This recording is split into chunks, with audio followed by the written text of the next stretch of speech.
அனைவருக்கும் வணக்கம். மகர ராசிக்காரர்களுக்கு தங்களுடைய வாழ்வில் மறக்க முடியாத அளவிற்கு மிக முக்கியமான சம்பவம் ஒன்று நடக்க போகிறது என்று சொல்லக்கூடிய வகையில் எந்தெந்த நிகழ்வுகள் அமைந்துள்ளன என்பதை ஆராய்ந்து பார்க்கும் போது மகர ராசிக்காரர்களுக்கு அதிரடியாக தங்களுடைய வாழ்வில் மாற்றத்தை ஏற்படுத்தி கொடுக்கக்கூடிய அமைப்பில் இந்த வேலை மிகவும் வலுவாக ராசியின் அதிபதியான சனி பகவானை பொறுத்த வரைக்கும் திருக்கணிதத்தின்படி அதீத நன்மைகளை அள்ளி கொடுக்கக்கூடிய அமைப்பில் 7.5 சனி நிவர்த்தி அடைந்த பலனை கொடுக்க ஆரம்பித்து விட்டார். ஆனால் வாக்கியத்தின்படி ராகுவுடன் இணைந்து பாதசனியாக வலம் வருகிறார். அதே சமயம் அஷ்டமத்தில் ராகு இருக்கிறாருங்க. நிழல் கிரகமான ராகு கேது முழுமையாக சாதகமற்ற சூழலில் இருக்கும் போது ராசியின் அதிபதி நன்மையை நிறைவாக கொடுக்கக்கூடிய அமைப்பிற்கு உறுதியாகவே மாறிவிட்டார். எனவே இந்த வேளையில் நிழல் கிரகமான ராகு கேதுவால் ஏற்படக்கூடிய சிரமங்கள் கூட கட்டுக்குள் வருவதோடு நீங்கள் எதிர்பார்க்கக்கூடிய நல்ல மாற்றம் சனியின் அமைப்பால் நிச்சயமாக உண்டு. ஏனென்றால் வெற்றிக்கே உரித்தான 3 அமர்ந்திருப்பதால் இந்த வேளையில்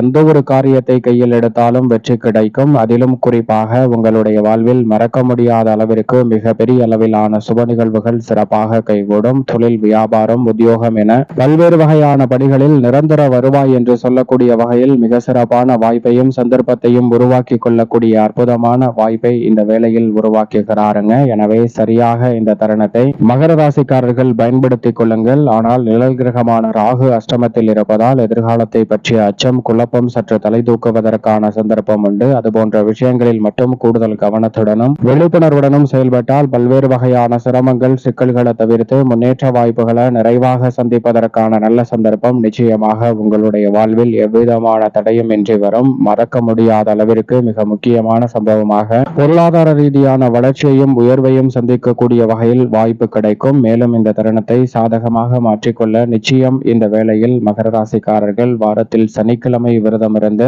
அருகாமையில் உள்ள நவகிரக சன்னதி சென்று தீபம் ஏற்றி வழிபாடு செய்யுங்கள். தடை தாமதம் அனைத்தும் தகர்த்தெறியப்பட்டு தங்களுடைய வாழ்வில் மகிழ்ச்சியும் இனிமையும் நிறைவாக மகர ராசிக்காரர்கள் ஆகிய உங்களை தேடி வரும் என்பதில் சந்தேகமே இல்லை.